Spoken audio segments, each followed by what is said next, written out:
Hello, can you hear me?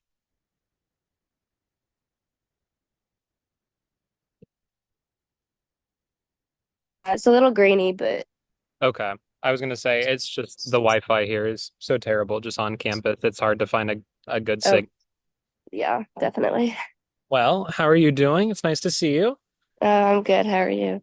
Oh, I'm doing splendid. It's nice over here in Morgantown. I hope same can be said for you. Definitely. It was so nice out today. Well, before we start this, I just really wanted to thank you for taking time out of your evening to come do this. I know you're super busy with school, your sport, and then everything else that you do. So it's just really meaningful that you're able to, do this with me. And I also just wanted to let you know that the real purpose of this conversation is just to get more insights into the mental strategies that athletes, such as yourself, use and other cognitive components in how you perform. So that'll include topics like uh, rituals, practices, how you deal with stress and competition and or before the events. So, and also the audio for this is going to be recorded so I can send it to my professor just so he can validate that we actually had the interview. Okay. So, Just that last part because I trust you. You're good. okay. Well, so I was going to say, first things first, just tell me some things about your sport. Tell me about your position, what got you into that position, just kind of how you got into it in general. Okay. Well, going back into my room. I was hoping somebody move. Um, I am an outside hitter in volleyball. In high school, I played all the way around. So, like, I knew how to do a little bit of everything. And so when I had to choose in high school, I put that as my prominent thing because that's what I thought I was best at. Nice. So, what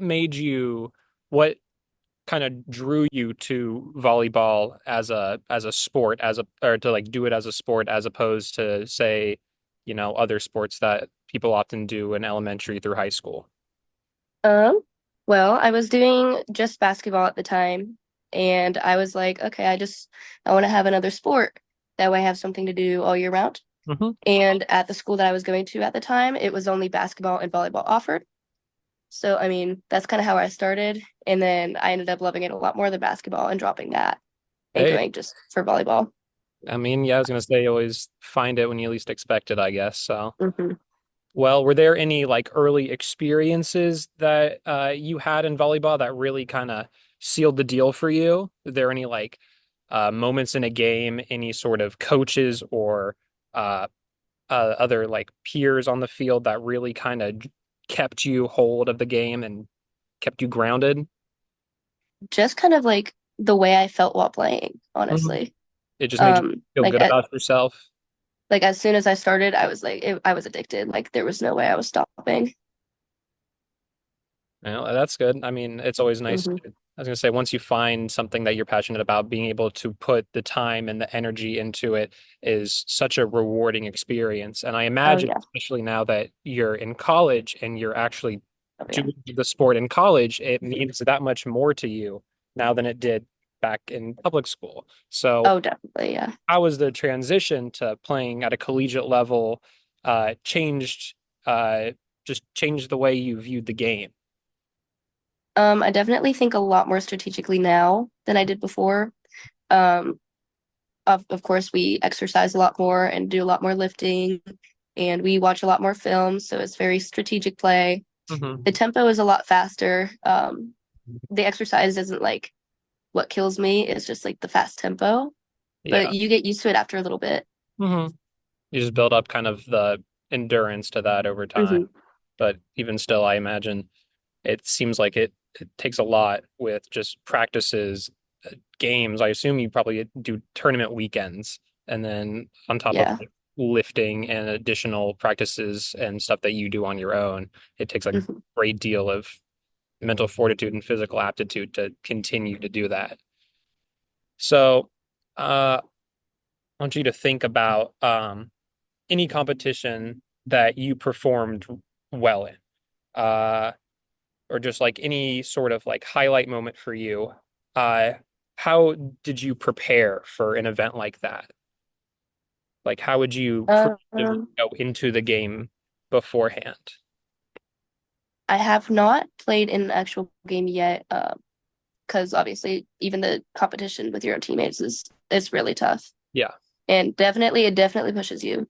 Um, but every practice I go in and every game I'm at, that I cheer on my teammates, I just kind of feed off of their energy. And whenever they're feeling low, I let them feed off of my energy. I keep everybody up. I'm always screaming really loud. I'm just keeping everybody hype and Mhm. keeping them prepared to play the game that we're all here to play.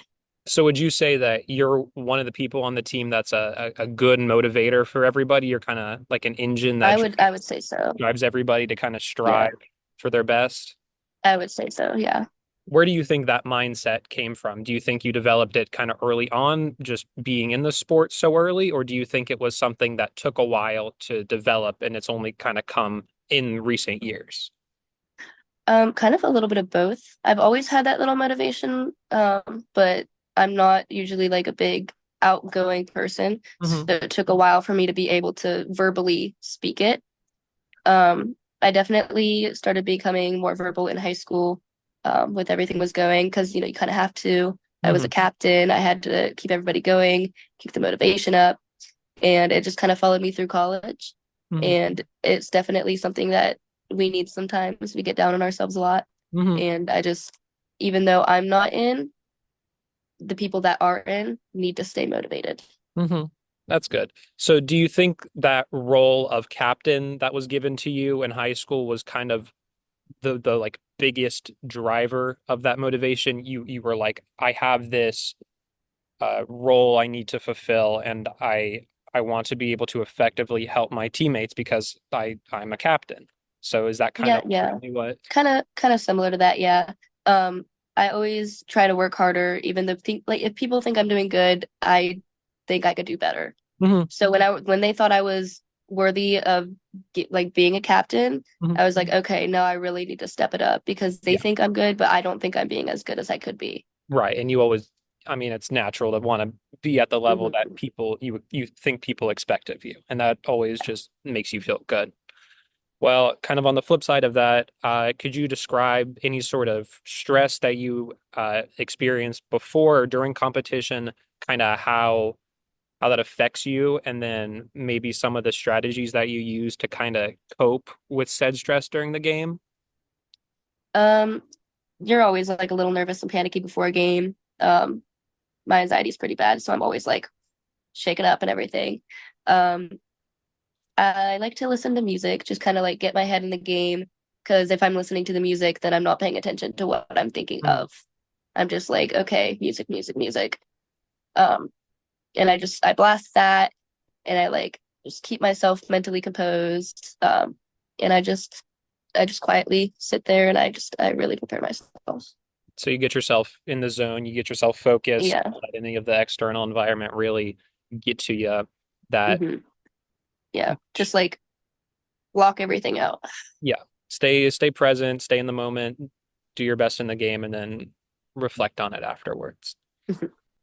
So also just with being an athlete in college, you obviously have to juggle the sports aspect of that, but also the academics portion of that, and then also any sort of social gatherings or social events that you Hmm. also want to take part in, which is it's really hard to do all of those at once and still have enough time for, everything else that you may want to do. Hmm. So, what are some of the ways you've kind of juggled how you want to handle that? Um, well, first things first, obviously, volleyball and academics are tied for number one. Hmm. So those are my top two things. And then anything social comes after that. So I have a calendar, of course, and I have a list of everything that I have practice wise. Every time I have an assignment due, I have my classes memorized so I know what classes I have each day. And then because I like know when my assignments are due, I'll be sure to Hmm. have enough time to do all that in between practices. And then if I have we usually have at least one day off a week. And that's my time to kind of like reset, relax, Hmm. clean, do any social gatherings I want. sometimes we have 2 days off, like on Saturdays and stuff. Like if we have a game, then after the game we'll have like the day off, like the rest of it off. Um, or like if we have a game that day, we don't practice until like the game. Hmm. So I mean, just anything like that. It gives me enough time to get caught up on my work. We also have mandatory from the volleyball coach. We have 6 hours of study tables per week, and that's where we have to go to the library and we get our work done. And we have to get 6 hours a week. So I, that kind I of that helps. I was gonna say that's not a bad thing at all, especially Oh yeah. helping with the academics and everything else. I mean, it Hmm. sounds like you got a pretty methodical plan on what you're doing in a week, even a month just Hmm. ahead of time. So Yeah, I was gonna say it doesn't hurt to be conscientious about that kind of stuff. So, definitely like you say organized. um, well, uh, going back to just being in the game, are there any sort of routines or rituals that you happen to do just to, other than just listening to music? Is there anything else that you do as kind of like maybe like a superstition, like you know how professional sports players will like do a special thing before they go out on the field as like a good luck charm almost? Is there anything like that that you have that you kind of resort to? Me personally, I always tap the tops of my shoes off of the ground, once or twice on each foot, Hmm. and then kind of like, slide my shoes on the ground, get that like squeak going. Hmm. And then as a team, we hit the tops of the doorways as Hmm. like our good luck.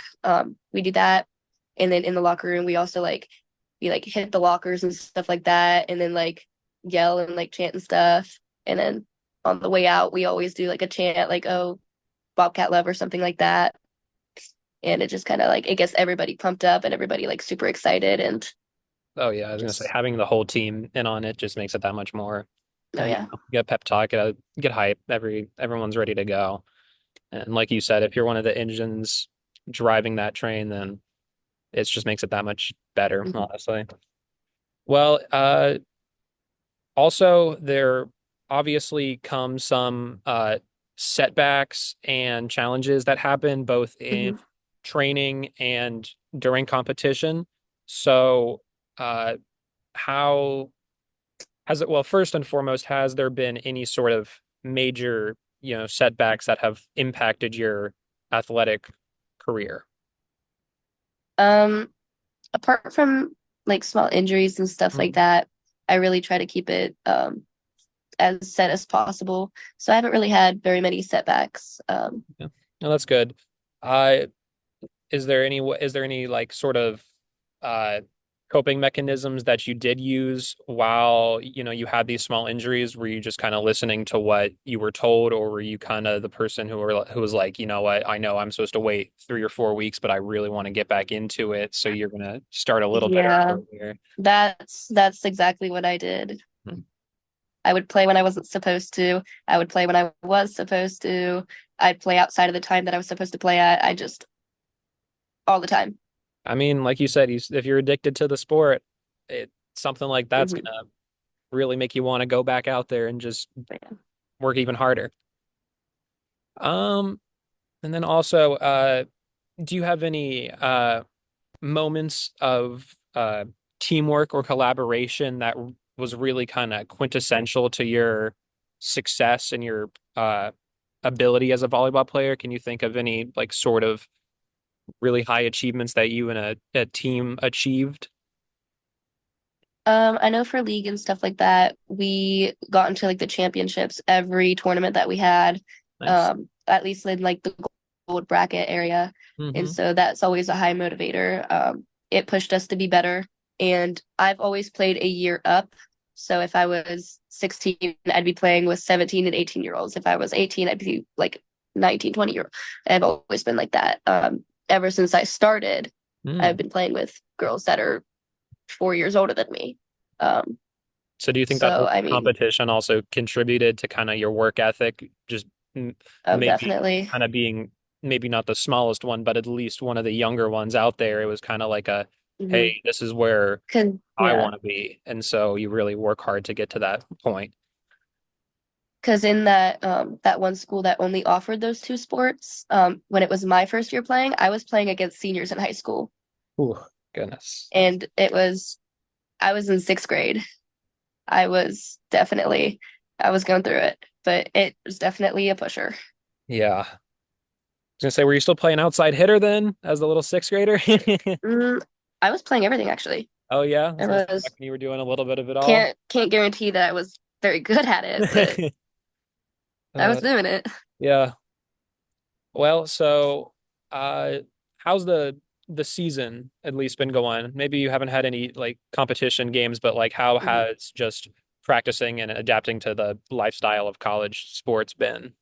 Oh, And it's honestly, I mean, it has its days where you're just like, I really don't want to do it, but it honestly, it's not always about motivation, it's about discipline. yeah. And so you gotta get up and you gotta do it. We practice twice a day, 2 days out of the week, and then but we practice every day out of the week. Mhm. And like we have games in between. It's a lot, and so you really need to have that discipline. Hmm. Because obviously, if you're doing that much all the time, and that's what you're always focused on, you're not gonna always want to do it. Right. So you just gotta force Yeah. yourself to. Sometimes you just gotta push yourself through it and then Mhm. you'll come out the other end better than when you came in. Yeah, and you have to do that without just going through the motions. You have to want to be better. You have to want to push yourself. Otherwise, you're not going to get any better. You're just being there to be there. Hmm. Um, and so one kind of last thing I want to ask you about is just uh kind of your future approach to volleyball. Where do you see yourself just in the next couple of years in the sport? Are you planning on just continuing to do it through like just your undergrad type of deal and then after Oh, that? definitely. Um, I will be playing for as long as I physically can, um, all through college. After, if I'm even lucky enough to do that, just gotta work hard to get that. Um, And I mean, I definitely think you have the work ethic and the drive and the discipline to, make that jump. It's just I say it's probably going to be a matter of just time and patience, and that's what sucks the most mhm. about anything like this that takes Yeah, it's such a long investment. You've put so much of your time and your livelihood into it that you just want to see yourself go as far as you physically can. yeah.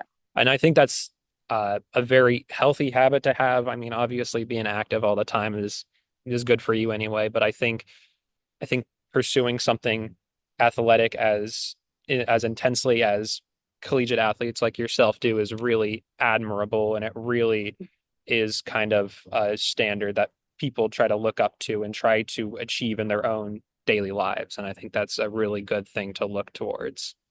Hmm. So I was gonna say, I guess with that, I don't really have any more questions for you. So, I mean, if you have any for me, please feel free to ask if there's anything you're curious about, anything you're just wanting to chat about. I don't know, honestly. Uh, well, then I guess I'll just thank you very much for doing this with me. I know it's kind of an odd hour at 7:15, even it's weirdly dark for this time. I hate it. It's also Yeah. 80 degrees 2 hours before, and now it's 40. But yeah, it was really nice to talk to you and just catch up and kind of hear more about how you got into volleyball, just how you use these strategies to be successful and how much of a heartfelt team player you have been throughout your life and how that's still affecting your uh game nowadays. And Mhm. yeah. So I guess with that, I'm probably just gonna end the meeting here. So Alrighty. Thank you. yeah, thank you.